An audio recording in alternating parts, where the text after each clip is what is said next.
Buenas tardes con todas y todos. En primera instancia quisiera comenzar agradeciendo a los organizadores por la invitación y de igual forma al profesor Carlos Carcelén por la invitación y por el apoyo que me brindó durante el proceso de investigación de mi tesis.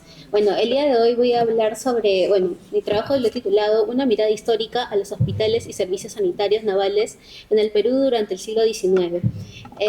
Siguiente, por favor.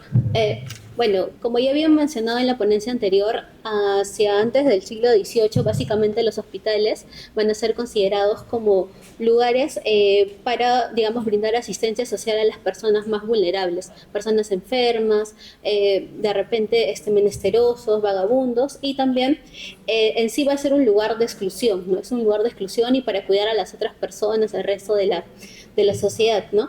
Pero también se debe entender que las enfermedades para este contexto van a ser consideradas básicamente como un castigo divino, un designio de Dios, y por ende uno no puede ir en contra de esa voluntad que te está dando, ¿no? De esa enfermedad que te está dando Dios, porque es ir en contra de él. Es por ende de que básicamente los hospitales van a ser lugares donde las personas van a recibir preparación para la muerte, lugares donde van a prepararse para ir al más allá, ¿no? Según la creencia cristiana. Y es básicamente por eso que van a estar administrados por órdenes religiosas. Siguiente. Esta idea básicamente va a cambiar, según Foucault en su libro sobre la introducción de los hospitales al mundo moderno, va a comenzar a cambiar a partir del siglo XVII, mediados del XVII, inicios del XVIII, en el que básicamente va a ingresar el fusil a las Fuerzas Armadas.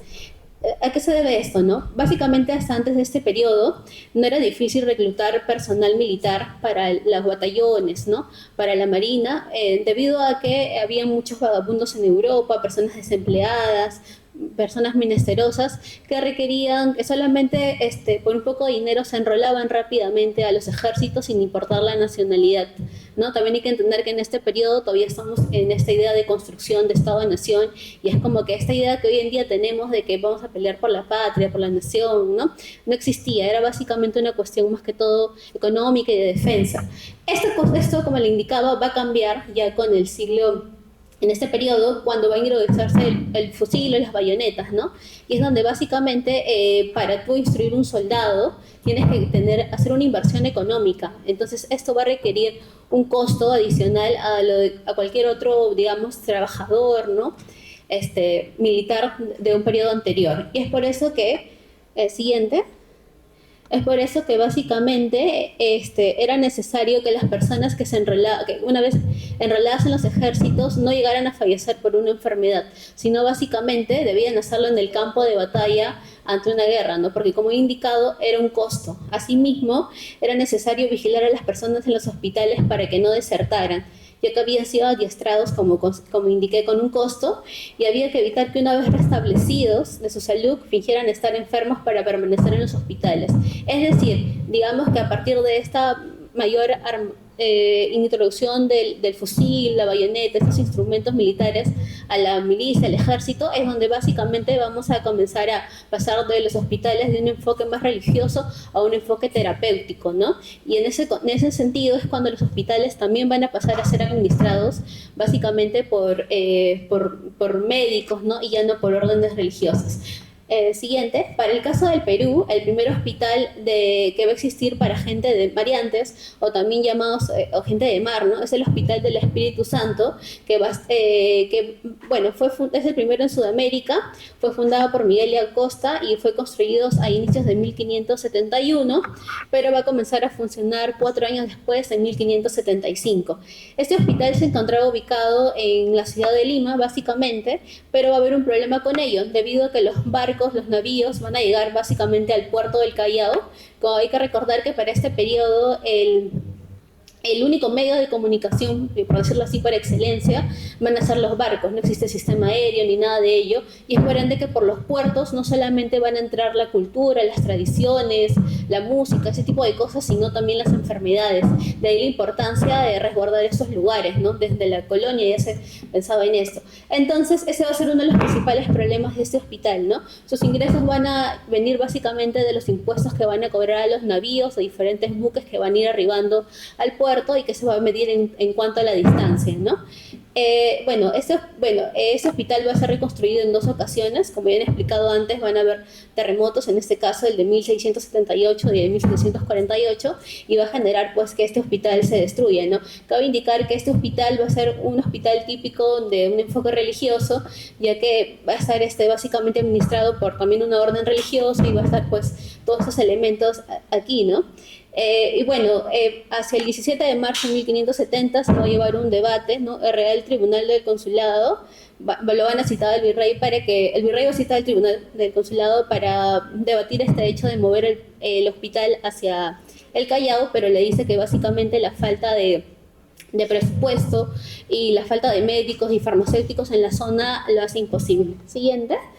Entonces este sería como que el primer hospital, pero posteriormente tenemos el Hospital de Bellavista, o el primer hospital de marinos en la República. Este hospital es curioso su forma de origen, y quizás nos podemos hacer por ahí algún paralelo con el presente. Para 1770, después de la expulsión de los jesuitas, sus bienes van a pasar a ser administrados por las juntas de temporalidades. Y esto va a generar pues que ellos dispongan que el Colegio de Bellavista pase a formar parte, pase a ser el inmueble, ¿no?, del Hospital de Bellavista. Y esta administración se la va a dar a la orden religiosa Lecmita, en 1770. Luego, durante el virreinato de Gil de Tahuada y Lemus, va a mandar a cerrar este hospital por falta de fondos y va a habilitar un área de Real Felipe. Y posteriormente lo va a reaperturar, pero no va a estar mucho tiempo abierto justamente por esta falta de recursos. No obstante, en 1822, ya cuando durante los primeros meses de la República, básicamente, lo que va a pedir el ministro de Guerra y Marina, don Tomás Guido, es restablecer el Hospital de Bellavista, pero como no tenía efectivamente insumos, estamos en el inicio de la República, lo que va a hacer es básicamente desmantelar el Hospital del Espíritu Santo y llevar todos los elementos a este nuevo hospital. Por eso le decía de que son cosas que todavía pasan en el presente, porque hemos visto de repente en la pandemia de COVID cómo se ha jalado insumos o cosas de otros hospitales, de otros servicios sanitarios para habilitar otros, ¿no? Y para 1833 este hospital pues va a ser puesto a la venta. No obstante, la beneficencia del Callao lo va a comprar y lo va a tener pues por un tiempo bajo su administración hasta 1848. Sin embargo, después va a ser pasado a la Hermandad de San Juan de Dios y el hospital va a cambiar de nombre, y por ende también ya no va a existir un servicio sanitario como tal para la naval, ¿no? Siguiente. Una de las primeras disposiciones que va a tomarse durante este proceso de formación del servicio sanitario naval va a ser básicamente, como indicamos, la reapertura del Hospital de Bellavista, que se va a tener como primer director al cirujano mayor del Ejército, Fray Antonio San Alberto. Otras disposiciones van a ser pues asignar personal a diferentes buques o embarcaciones de la Marina, y posteriormente pues se va a dar el 28 de enero de 1830, se va a expedir un decreto supremo donde se va a organizar este servicio sanitario, pero es un proceso paralelo. Bueno, a esto también hay que agregarle algo, creo que es importante, que a inicios de la República se va a dar el primer Código Americano de Sanidad de 1826, que va a ser impulsado por Hipólito Unanue. Dentro de este código se va a establecer que existan las juntas del litoral de sanidad, o también conocidas como el Servicio de Sanidad Marítimo. Este servicio debía funcionar en los puertos y poblaciones marítimas donde pudieran introducirse enfermedades exóticas.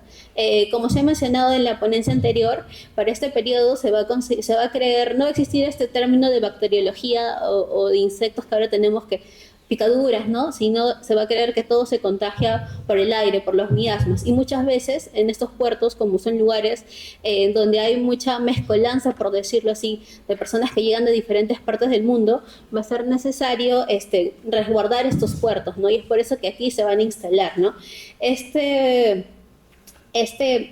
Estas juntas van a estar conformadas básicamente por un comandante de la Marina, donde lo haya, el capitán del puerto, el administrador de aduanas, los médicos y los vecinos. Sus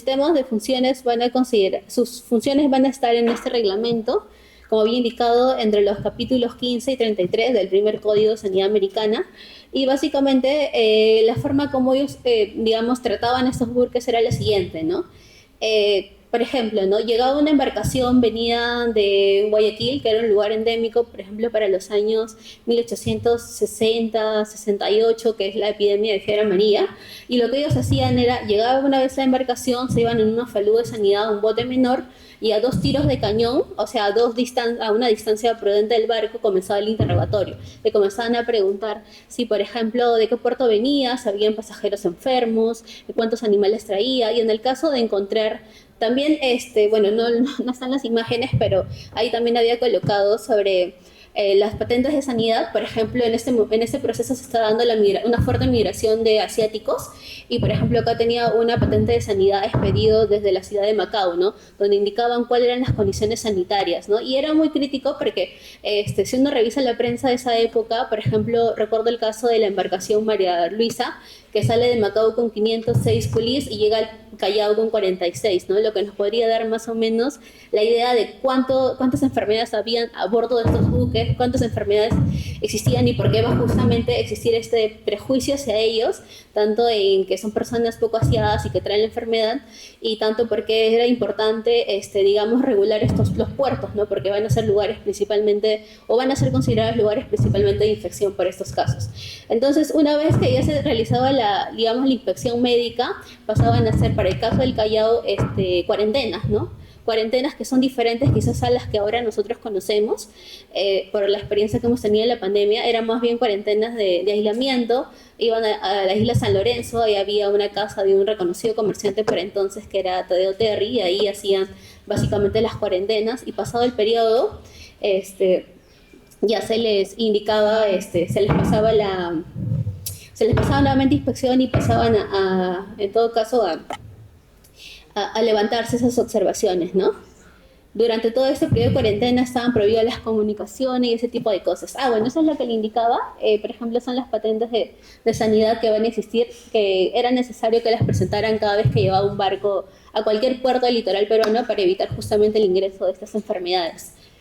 Básicamente, eso es, digamos, el sistema sanitario que va a existir durante este periodo. Ahora, también hay que recalcar que no solamente servían en las costas, sino también en periodos de guerra, ¿no? O atendiendo a personas que quedaban enfermas durante el servicio. Por ejemplo, durante el combate de 2 de mayo, también van a existir bastantes baterías y fuertes compuestos por las personas del cuerpo político de la Armada que van a servir, ¿no? Y van a ayudar, como lo vamos a ver en la siguiente PPT. Siguiente. Y bueno, estos básicamente los servicios sanitarios que se van a dar durante ya la guerra con Chile. Durante la guerra con Chile del Pacífico, que va a estallar en abril de 1879, básicamente el Santiago Tábara, cirujano mayor, que quizás lo conocen porque fue médico del monitor Huáscar, pero también fue médico de todo el servicio sanitario durante este periodo.